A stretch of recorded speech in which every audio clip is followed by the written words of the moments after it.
우리는 매일 다양한 뉴스를 접하며 살고 있습니다. 많은 매체들이 세계 곳곳에서 일어나는 일들을 취재해서 우리들에게 알려주기 때문이고, 우리 자체도 주변에서 일어나는 일들에 대해서 관심을 많이 갖고 있기 때문에 뉴스에 귀를 기울입니다. 우리가 왜 주변에서 일어나는 일에 관심이 많을까 생각해 보게 됩니다. 어떤 이는 내 주변에서 일어나는 일을 내가 잘 알아야 사람들과 원활한 대화를 이룰 수 있다고 말합니다. 하지만 대화거리를 제공하기 위해서 그 많은 시간과 비용을 들인다는 것은 뭔가 부족한 설명이 분명합니다. 좀 더 근원적인 이유가 있습니다. 사람은 자기 주변에서 일어나는 일이 결국 자기에게 영향이 올 것이라고 알기 때문입니다. 가깝게든지 멀리서든지 어떤 큰 일 또는 작은 일이 일어났을지라도 언젠가 내가 거기에 영향을 받을 것이다 예측을 하게 됩니다. 일례로 미국에서 있었던 금융위기는 전 세계 국가를 경제적 공포와 고통을 안겨주었습니다. 중국에서 시작된 코로나 사태는 지금까지 세계 한 사람 한 사람에게 엄청난 영향을 주고 있습니다. 사람들은 주변에서 일어나는 일이 나랑 관계없는 일이라는 것을 아니라는 것을 너무 잘 알고 있습니다. 어떤 사람은 나는 세상 돌아가는 거 관심 없습니다. 그렇게 말하기도 합니다. 하지만 그 태도가 결국 주변 사람들에게 또 영향을 미치게 됩니다. 사람은 내가 어떤 일을 하든지 그 일이 계속 옆 사람에게 크고 작은 역할을 하게 됩니다. 그것은 하나님께서 우리를 그렇게 만드셨기 때문입니다. 하나님은 이 땅에서 우리가 살아갈 때 누군가에게 영향을 줄 수 있는 역할자로 살게 만드셨습니다.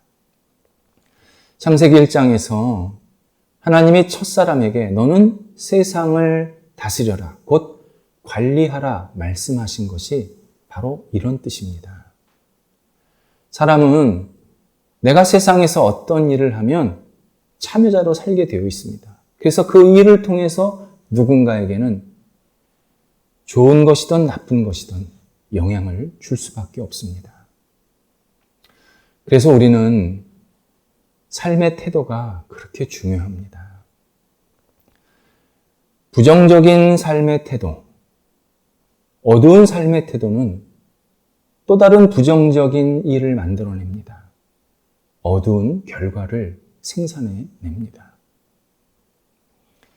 제가 언젠가 식당에서 밥을 먹게 되었습니다. 제 옆자리에 친구로 보이는 두 사람이 식사를 하고 있었습니다.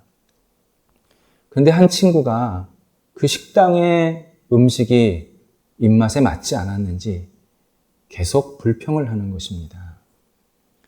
그랬더니 앞에 있던 친구가 상대가 원래 가자고 했던 그 식당을 또 그렇게 험담을 합니다. 듣고 싶지 않았지만 듣게 되면서 당신 둘은 안 만나는 게 좋겠습니다. 만나도 같이 밥은 먹지 마십시오. 그런 생각이 저절로 들었습니다.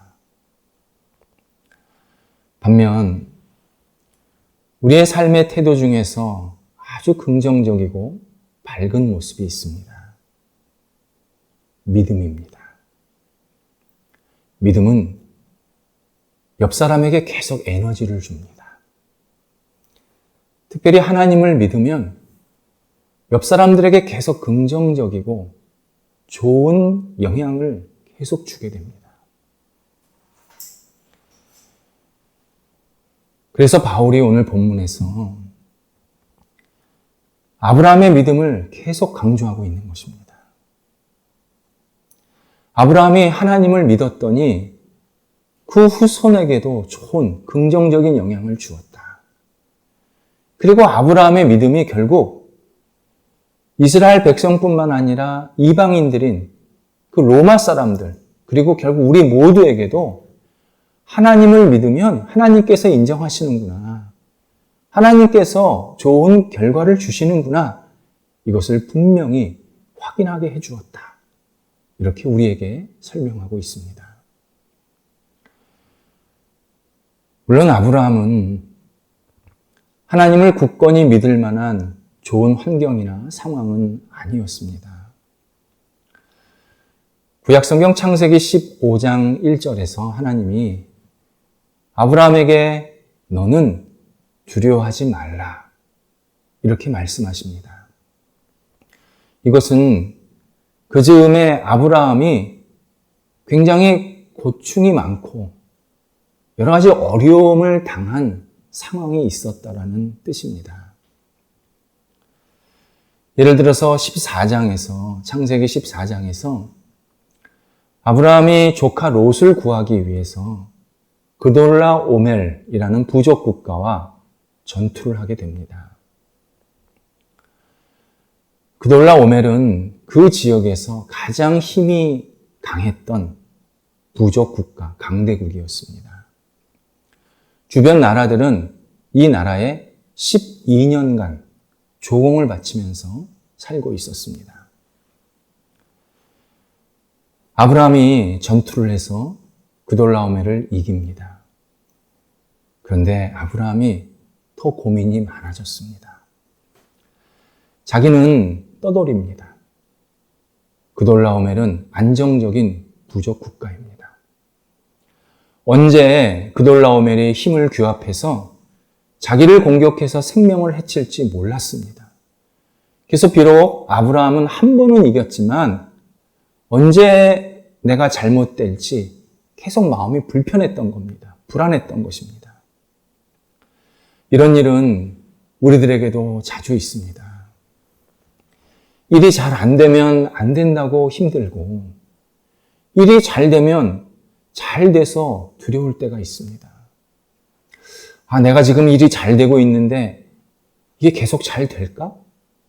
어떤 어려움이 생기지는 않을까? 어떤 큰 장애물을 만나지는 않을까? 우리 마음속이 불안하고 두려울 때가 분명히 있습니다.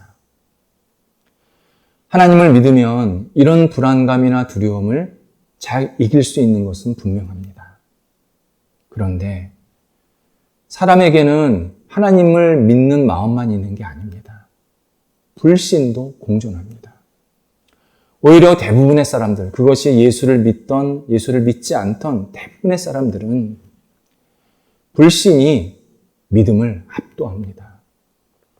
그래서 하나의 권수가 생기면 마치 들불이 일어나듯 불신이 막 일어납니다.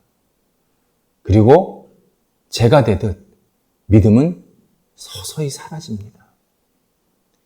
그래서 우리는 믿는다고 하지만 자주 불신에 빠지고, 한 번 불신에 빠지는 게 아니라 계속 불신을 덧입혀지는 그러한 연약한 존재라는 것을 우리 스스로 너무 잘 알고 있습니다. 그래서 바울은 다시 아브라함의 믿음을 생각하라는 것입니다. 아브라함의 믿음을 깊게 마음속에 되새기면서 받아들여야 된다. 그것이 우리의 갈 길이라고 오늘 본문에서 말합니다. 아브라함은 두려웠지만 하나님께서 그에게 약속을 해주셨고, 아브라함은 하나님을 믿는 마음으로 약속도 믿었습니다. 그냥 믿었습니다. 아브라함은 자신의 감정, 어떤 상황, 그리고 자신의 이성으로만 동의하는 믿음이 아니었습니다. 자신의 감정에 따라 믿음이 왔다 갔다 하고 자신의 정수리로 그냥 동의하는 정도의 믿음으로 끝나질 않았습니다. 하나님을 그냥 믿었습니다. 우리가 감정에 따라 믿게 되고 머리로 이해하는 정도의 믿음은 가짜 믿음입니다. 신약성경 야고보서 2장 19절에서 야고보는 이런 믿음을 말합니다. 당신이 하나님을 믿습니다. 잘하는 것입니다. 그러나 귀신도 하나님을 믿고 떱니다. 야고보는 감정에 따라 또는 정수리로 이해하는 믿음은 마귀가 하나님을 인정하는 정도밖에 되지 않는다라고 분명하게 경고합니다. 진정한 믿음은 인격적 헌신입니다. 믿음은 내 삶을 온전히 하나님께 쏟아붓는 것입니다. 내 인격, 내 삶 전체를 하나님께 온전히 맡기는 것입니다. 그래서 파스칼은 믿음을 거룩한 도박이라고 정의했습니다. 도박은 둘 중에 한 사람이 이깁니다. 둘 다 이길 수는 없습니다. 우리가 하나님을 믿고 살면 굉장히 어리석어 보이고 중간중간에 계속 지는 것처럼 보입니다. 하지만 하나님을 믿으면 하나님은 결정적인 순간에 이기게 하십니다. 무엇보다도 마지막에 이기게 하십니다. 하나님께 우리의 인격, 우리의 삶을 모두 내어 맡기고 믿으면 하나님께서 우리를 승리자로 분명히 세워주십니다.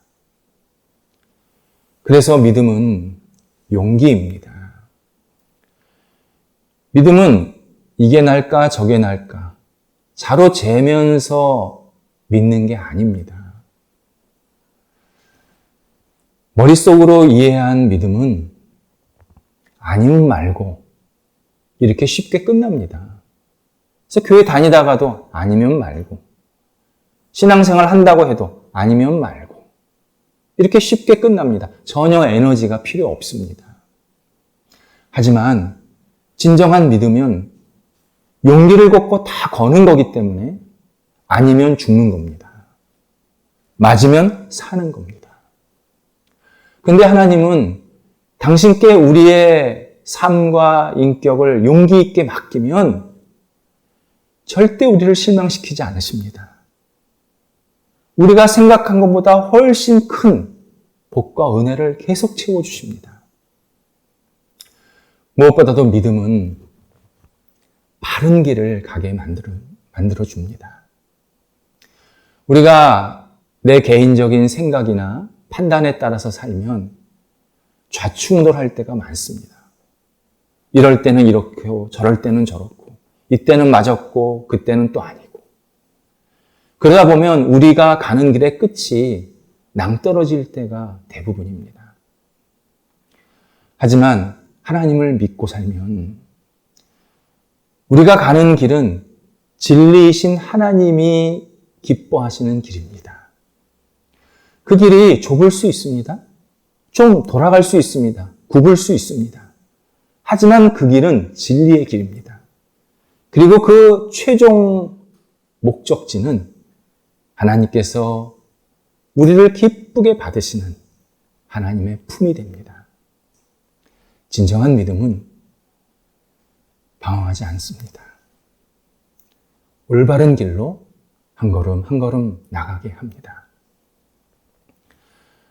아브라함이 그런 믿음으로 하나님을 믿었다. 바울은 이야기하면서 18절에서 그의 믿음을 바랄 수 없는 중에 바라는 믿음이라고 표현을 하고 있습니다. 바랄 수 없는 중이란 인간의 상식이나 기준을 넘어선 상태를 말합니다. 아브라함은 100세가 다 되어서 많은 자손을 약속받았습니다. 아브라함이나 그의 아내 사라는 육체의 한계를 너무 잘 알고 있었습니다. 하지만 아브라함은 자신의 육체를 믿은 게 아니라 하나님을 믿었고 그래서 하나님의 약속을 믿은 겁니다. 그랬더니 하나님께서 100세에 이삭이라는 작은 씨앗을 주셨습니다. 사람들은 그렇게 생각할 수 있습니다. 나이 많아서 정말 언제 세상을 떠날지 모르는데 낳은 아기, 제가 잘 살 수 있을까? 불안불안했을 것입니다. 하지만 그 이삭은 지금의 이스라엘 백성들의 혈통적인 조상이 되었습니다. 그 한 씨앗이 지금 세상을 엄청나게 영향을 주고 있는 이스라엘 백성의 기원이 되었습니다. 뿐만 아니라 하나님을 믿어서 하나님의 백성이 된 우리 모두 그리스도인들에게도 영적인 조상이 되었습니다. 아브라함에게 주신 그 이삭은 결국 온 인류의 하나님의 백성들의 귀한 출발점이 되었습니다. 하나님을 믿었더니 하나님이 이런 놀라운 일을 하시는 겁니다. 그래서 우리의 믿음은 크냐 작냐 그것을 말하기 전에 우리가 누구를 믿느냐, 무엇을 믿느냐, 믿음의 대상을 분명하게 정리해야 합니다. 바울은 14절에서 아브라함은 하나님을 믿었지만 유대인들은 율법을 믿고 의지했다고, 그 믿음의 대상이 율법이었다고 이야기합니다. 그러면서 그 율법을 믿었기에 계속 진노가 쌓이고 있다, 이렇게 말해주고 있습니다. 율법은 뭐뭐 해라, 뭐뭐 하지 말라, 명확한 명령입니다. 우리에게 율법은 인간적인 기준일 수도 있고 인간적인 행동, 어떤 태도나 방향일 수도 있고 또는 인간의 지식일 수도 있습니다. 율법이 없을 때는 내가 잘하는지 못하는지 모릅니다. 다른 말로 내가 1 더하기 1이 2라는 것을 배우기 전까지는 내가 3이라고 써도 그게 틀린지 맞는지 모릅니다. 근데 율법이 주어지면 그 율법의 근거에서 내가 옳고 올바르지 않은 것이 분명해집니다. 예를 들어서 어떤 사람이 자기의 마음 내키는 대로 필요에 따라서 남의 것을 함부로 갖다 썼습니다. 이게 저 사람한테는 필요 없을 거야, 그렇게 생각하면서, 또는 내가 약자니까, 또는 내가 강자니까 나는 이거 쓸 수 있어, 써도 돼, 그렇게 생각한 겁니다. 근데 율법에서 너는 남의 것을 그 어떤 것이라도 탐하지 말라, 그렇게 명령했습니다. 그렇다면 그때부터 내가 남의 것을 함부로 쓰는 것은 잘못됐다는 것을 분명히 알게 됩니다. 문제는 사람이 너무 오랫동안 잘못된 행동, 죄악된 행동에 익숙해져서 그 잘못을 멈추지를 못합니다. 그게 우리의 본성입니다. 우리가 한두 번 잘못한 게 아니라 그냥 태어나면서부터 죽을 때까지 잘못이 너무 익숙해서 율법은 명하시지만 그 율법에 따라서 우리가 살지 못하고 분명히 그렇게 하는 게 아님에도 불구하고 우리는 그런 행동을 할 때가 너무 많습니다. 그래서 바울은 우리가 율법을 붙잡고 율법을 의지하고 율법을 믿으면 우리는 계속 죄가 더 많아질 뿐이다, 진노가 더 쌓일 뿐이다, 이렇게 설명해주고 있는 것입니다. 이때 하나님이 우리의 부족함과 죄성을 너무 잘 아시고 율법을 주신 게 아니라 먼저 약속을 주셨다라고 바울은 설명합니다. 그래서 아브라함은 율법을 받기 전에 먼저 하나님의 약속을 받았고 하나님을 믿는 마음으로 그 약속을 믿었기에 하나님께서 아브라함을 의롭다고 인정하셨고 그에게 구원을 베푸셨다고 말씀합니다. 하나님의 약속, 이것은 성경에서 굉장히 중요한 개념입니다. 우리가 보통 약속이라고 하면 좋은 일을 하겠다라는 그러한 어떤 우리의 다짐입니다. 나쁜 일을 하겠다. 그건 약속이라고 얘기하지 않습니다. 그건 저주라고 합니다. 약속은 언제나 좋은 일입니다. 그리고 약속을 내가 한다고 할 때는 내가 상대방에게 뭔가 신세를 졌기 때문에 또는 나한테 좋은 일이 있기 때문에 약속을 하는 겁니다. 그러니까 사람이 약속을 먼저 했다라는 것은 그에게 빚이 있거나 아니면 내가 그러한 좋은 일을 할 만큼 기쁜 일이 있다라는 겁니다.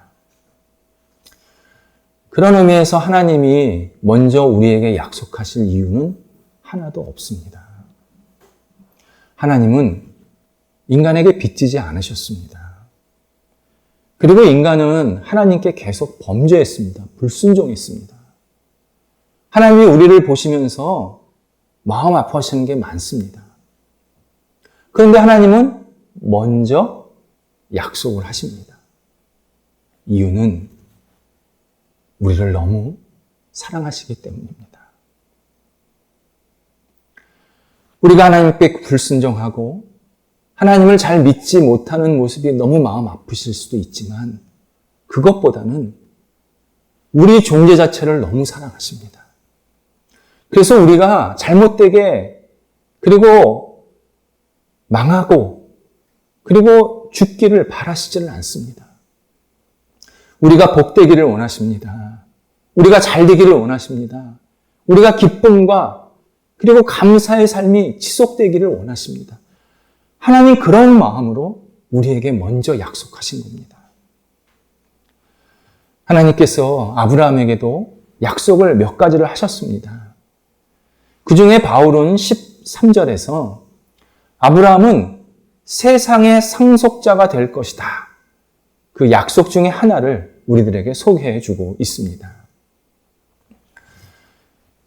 우리나라 사람들이 요즘에 상속에 대해서 굉장히 관심이 많습니다.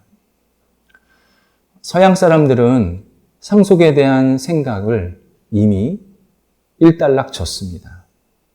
100%는 아니지만 대부분 상속 그러면 자기 생각이 분명합니다. 그 생각은 뭐냐면 자녀들에게 상속 잘 안 해줍니다. 그냥 자기가 쓰고 자녀들은 네가 알아서 삽니다.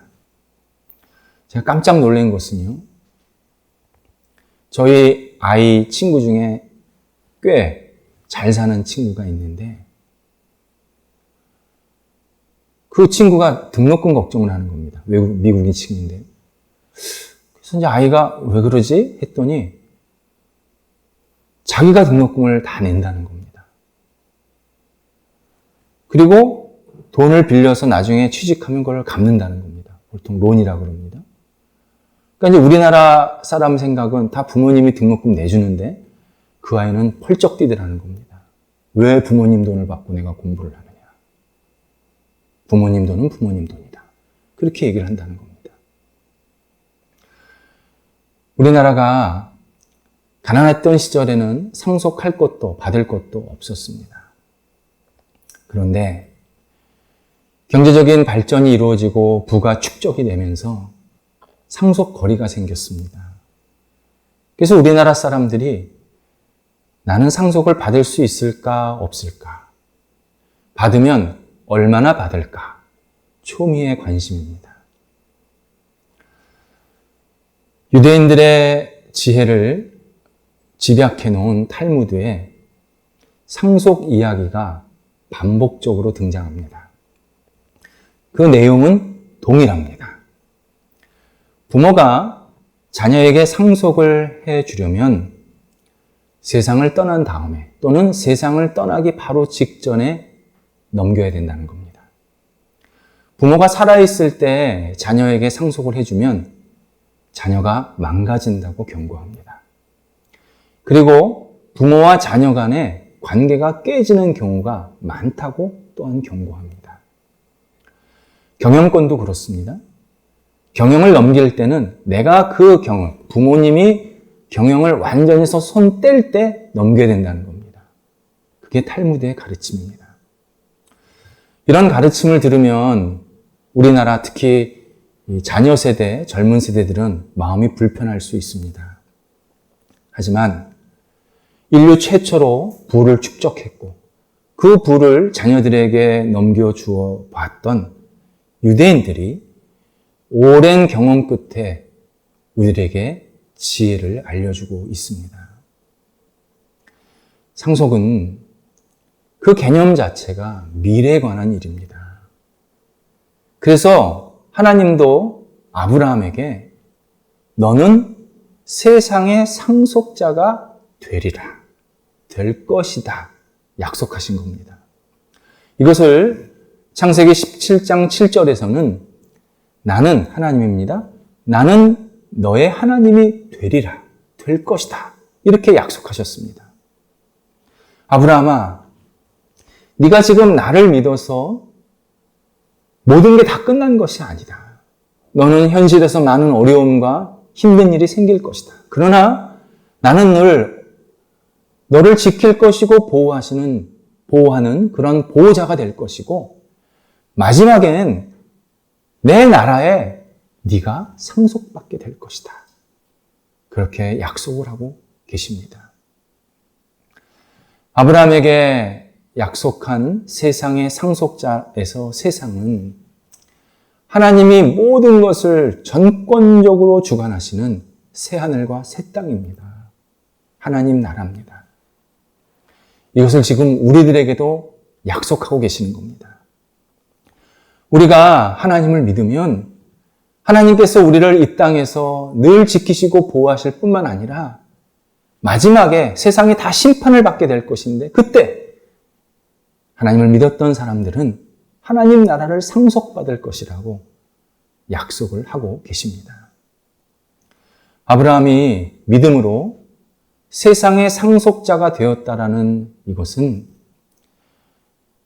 우리 인간 스스로가 죄를 용서하거나 또는 구원을 만들 수 없다라는 것을 분명히 알게 하십니다. 누군가를 믿어야, 누군가를 의지해야 우리의 죄가 없어지고 우리가 구원을 받을 수 있음을 전제하시는 이야기입니다. 그래서 바울이 25절에서 그 대상을 예수 그리스도라고 이야기합니다. 예수 그리스도가 우리 죄를 위해서 십자가에 죽으셨고 우리를 의롭게 하시고 우리를 구원하시기 위해서 다시 부활하셨다. 오직 예수 그리스도를 통해서 우리가 세상의 상속자가 될 수 있고 구원을 받을 수 있다고 분명히 우리들에게 복음을 전해주고 있습니다. 삶은 예측 불가능한 것입니다. 현대인들은 예측 불가능하다는 이 표현을 매우 싫어합니다. 그래서 예측 가능한, 지속 가능한 이런 표현을 자주 사용합니다. 하지만 우리의 인생이 예측 가능하려면 영혼은 쏙 빠지고 숫자만 남아야 합니다. 하지만 영혼이 빠진 인생은 인생이 아닙니다. 로봇입니다. 기계입니다.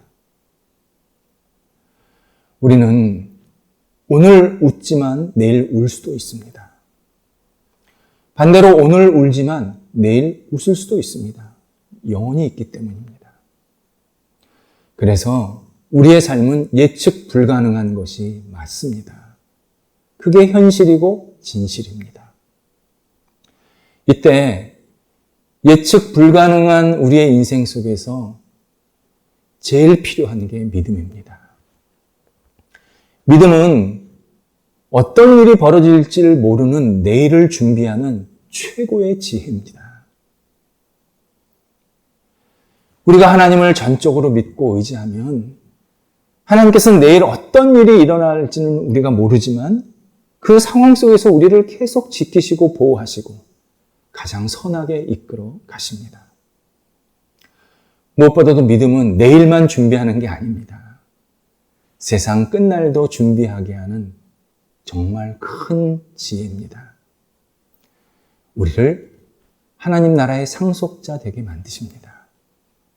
믿음이 우리를 하나님 나라의 거룩한 백성으로 살게 만들어 주십니다.